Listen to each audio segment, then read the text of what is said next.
Hey, good morning, everybody from Disney's Animal Kingdom. So the day that you're watching this is the day that we're running a new challenge with Eric and Rob. We're doing a lightning lane challenge similar to our Disney Genie Plus challenge. Yes. This time using lightning lane in all 4 parks. Here's the catch. Is that Jen and I, we used lightning lane the first time the first week it came out, but we haven't used it since.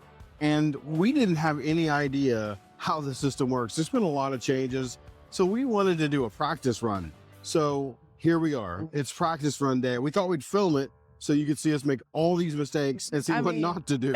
So we decided that we were going to start at Animal Kingdom. Yep. All right. So that was the early entry part today. 7:30 early entry. Yeah.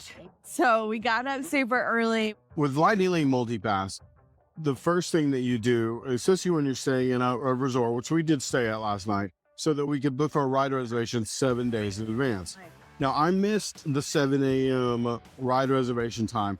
I got on about 2 hours later. It was 9 a.m. We got our first 3 initial reservations. Now, the contest is that we have to ride the top 3 attractions in all 4 parks. For Animal Kingdom, that's going to be Navi River Journey, Kilimanjaro Safari, and Expedition Everest. So we decided to, instead of booking Navi River Journey, that was the one that we were going to rope drop. So that's where we are. So we don't have a reservation for Navi. The second one we have is for Expedition Everest. We also have safaris, and we also booked a dinosaur, and we'll talk about why we did that here in a minute. It's now 7:52. Navi was only 10 minutes late in opening, so that was actually pretty good. We weren't sure if we were gonna hit a major stumbling block first thing in the morning. We got on and off of Navi. So now we'll talk about why I picked dinosaur as our second attraction. So in order to unlock Lightning Lane for multiple theme parks, you need to use a Lightning Lane. So dinosaur early in the morning is an easy Lightning Lane to get. And so it was the one that I was able to get first.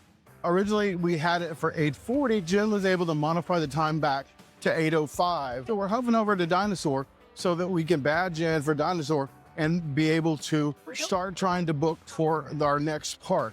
So we have some priorities for those. Given the fact that it's spring break week, it's going to be hard to do, but we're going to see whatever else we can book, and we're just going to make our plan from there.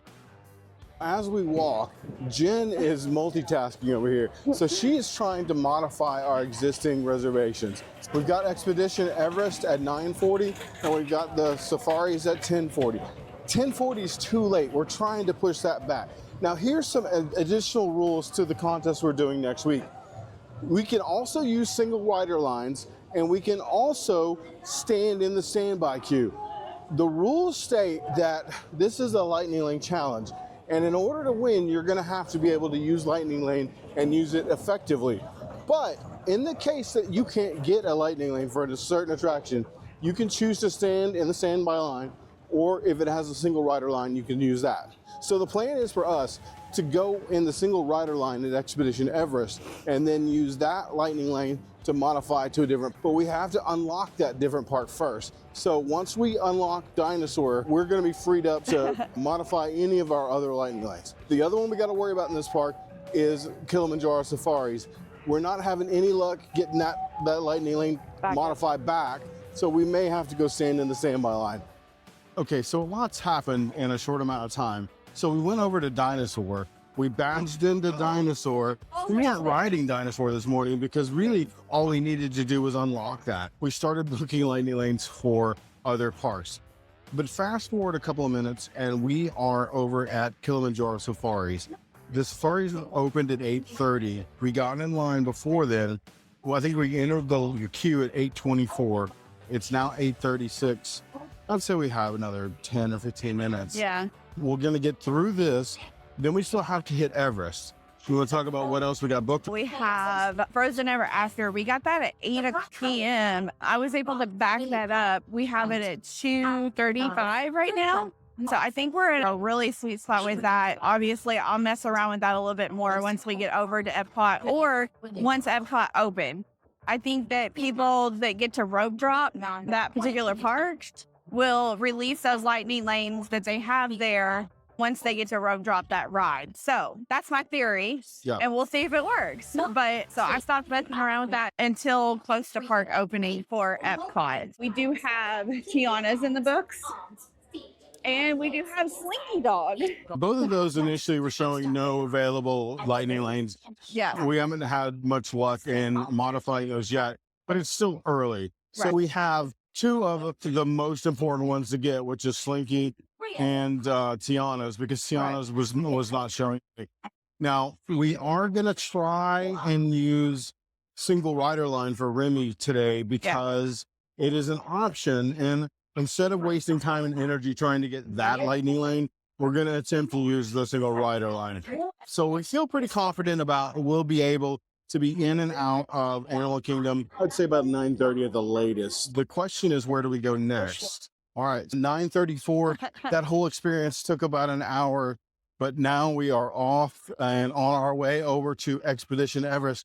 Once we get through Everest, we're going to do the single rider line, try and get through there as fast as we can and get on out of the park and onto our second. We're a little bit past where I wanted to be at this point, but honestly, most of the lightning lanes that we have booked for the rest of the day are late. So unless something happens, we're going to spend a lot of time just standing in standby queues today. It's going to be a hurry up and wait kind of day. 10:08 and we're leaving Animal Kingdom, heading to the bus, and we're going to head over to Magic Kingdom. This is later than we'd hoped to start this, but it is what it is. I think one of the things that we're going to have to take away from today is it doesn't really matter how well we do.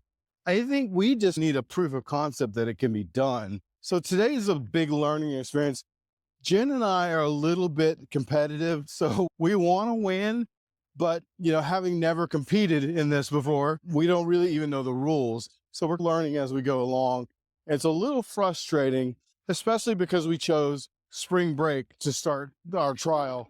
So I'm not really sure today is a good example of what to expect. Okay, so as for our luck for the day so far, we got to Tiana's, and Tiana's was down. But we stood there for what, a minute? Yeah, and went back up. So far, so good with this.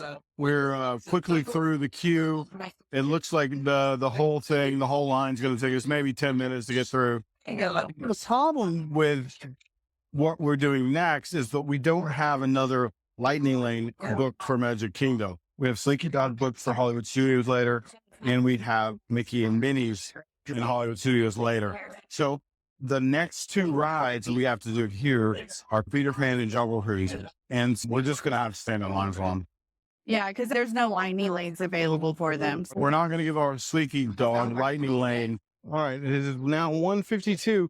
We are leaving Magic Kingdom. This has taken way longer than we would like it to take, but we did have to stand in two standby queues in this park. We only had one lightning lane. We're hoping for better going forward. We're going to take the ferry boat to TTC, to switch to the monorail to Epcot. That will fulfill 3 of our 4 transportations. We still have the Skyliner to go after that. So the plan once we get over to Epcot is that we have to ride Mission Space. We just checked the times for Mission Space. We're just going to standby queue that one. Then we have Frozen booked. Last time we looked, Remy is still down. So That might be our Achilles heel right there. Yeah, if we have to end up leaving Epcot and then coming back to try and get Remy later, that's gonna stink. But we'll just have to see what happens over the next couple of hours. Okay, so we'll give you a quick update. It's 2:45. We just entered into Epcot. We have this rule in all of our other contests, but I don't know if we ever mentioned it. If one of the participants chooses not to ride a ride or can't ride a ride, that's okay. As long as one of us rides it, the other one can't be using that time for any advantage. So in other words, she couldn't go get in a line and I catch up with her. But so Joan, it does not ride Mission Space. She doesn't like the confined space. She is having a seat over here. She's going to wait on me to finish. And then we're going to head from here over to our next lightning lane, which is at Frozen. Now that lightning lane has already started. We got about 40 minutes, so the back end of that one, I think I should be able to get through the standby queue here It should be pretty short. On and off of Frozen. No real issues. That was pretty quick and pretty easy. I think we're only in line about 10 or 15 minutes. Yeah. We're walking our way over to Remy right now. The wait time, 75 minutes. It was closed for a long period today. We're not able to get a lightning lane return for it. We're hoping that the single rider line will be short enough that we can get through in a reasonable amount of time. This morning, we left our resort and used the bus to get over to Animal Kingdom. And then we took the bus from Animal Kingdom to Magic Kingdom. Yep. From there, we took the ferry boat to TTC. And then we took the monorail to Epcot. And now Skyliner from Epcot to Hollywood Studios. So we got them all in. That was fine. It's been a long day. There's a lot of lessons learned today, and I'm going to have some real thoughts going into our real competition. When we were trying to modify our times, we're looking at the wrong place. Right. And that would have been detrimental to our whole race if we would have not known that until Saturday. There's that. There's strategy wise, we came up with a little bit more as far as that goes. So we know, after seeing where lightning lanes land later after we got our first initial 3, it helps us in our brain I think most of it though is just dumb luck. There's a lot of dumb luck with this system, but there is some basic strategy. Like I've mentioned earlier, we tried to stay away from most of Rob and Erick's videos because those guys, they give you the winning strategy. Yeah. And we wanted this to be a little fairer of a contest, meaning we didn't want to copy their strategy. Even though I have seen some and Rob has shared some with us personally, we have just enough ammunition to be dangerous, but not enough to teach a college level course on the subject. We're not professionals by any means. So we are skylining right into Hollywood Studios. We have 2 of the 3 lightning lanes booked for this park. The only one we don't currently have is Rock and Roller Coaster, which has a single rider line. So the plan is to use those 2 that we have, plus the single rider line, and get out of here at a decent time. Yeah. We may have to reevaluate our last lightning lane because we might finish the other 2. And we may decide to stay in the standby. Yeah, because standing in the standby might get us done faster. At the end of the day, this is a race next week. And what we want to be able to do is utilize the fastest method possible. So that's what we're going to try and do today. So follow along a little bit further. Let's get through this final stretch and we'll see where we are when we get across that goal line. I mean, we started at Animal Kingdom.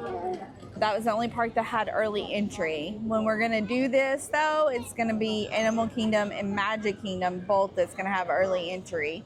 I think that's going to make Magic Kingdom harder to get lightning lanes for because it has early entry on that day. So people are going to flock to there. Yeah. So I think that Magic Kingdom is going to be harder to get lightning lanes for. I don't know. The way we did it today, it worked out really well. Yeah, so our last lightning lane, which we haven't done yet, is Slinky Dog. We go in at 7:30 for that one. And we'll say we'll be out by 7:45 to be safe. And that'll put us at the end of our day.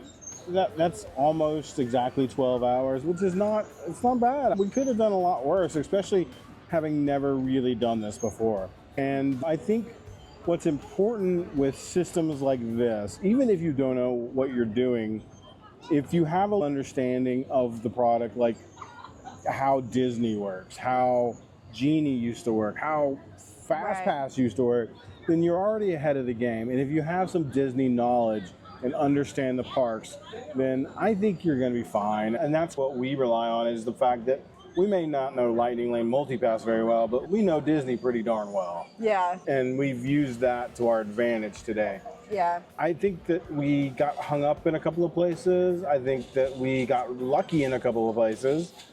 But I would give us a B or B plus even for what we did. I'm thinking B minus. No, okay. Why? What do you think B minus? What are you taking away? It was out of our hands. We got Slinky Dog first thing in the morning, right after we used Dinosaur. Right. And it was at 7:30.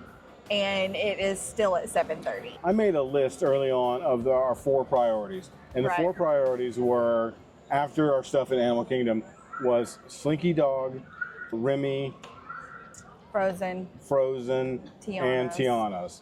We got lucky with all of those, except, you know, when I put Remy on that list, I've forgotten that Remy instituted the single rider line, and that was a huge time saver. That changed the whole dynamic of that attraction for us. If you watched our previous video where we did the Genie race, Remy was almost the make or break for the entire For sure. the race for us. Now with that single rider, it changes that dynamic. Now I think it's a matter of who gets Slinky Dog and who gets Tiana's. Yeah. I really feel like that's what it's going to come down to. Persistence is the key to this whole thing. If you're standing in line, you need to be refreshing. Yeah. If you are sitting on a ride and you're not going yet, you need to be refreshing. If you're doing a boat ride and you can look around and refresh, pick something and just try to get an earlier time on it. I'm not saying don't enjoy your rides. Definitely do that. Yeah. But for purposes of our like little race and our like thing, like I literally probably was on my phone more than anything today. Hopefully you had a little bit of enjoyment or got to see behind the curtain as we just practiced today for the big show, which is coming up. And there's something at stake here. We're 1-1 with them in these contests. And so whoever gets this win gets the title. And those guys are the experts, but it would be sweet to get it. Yeah, to be the underdog and win. Yeah, because we're definitely the underdog. And it will be probably pure luck if we do win. I think we've said this in all those videos before, that just doing these contests, Jen and I find a lot of joy out of doing it. We enjoy the heck out of it.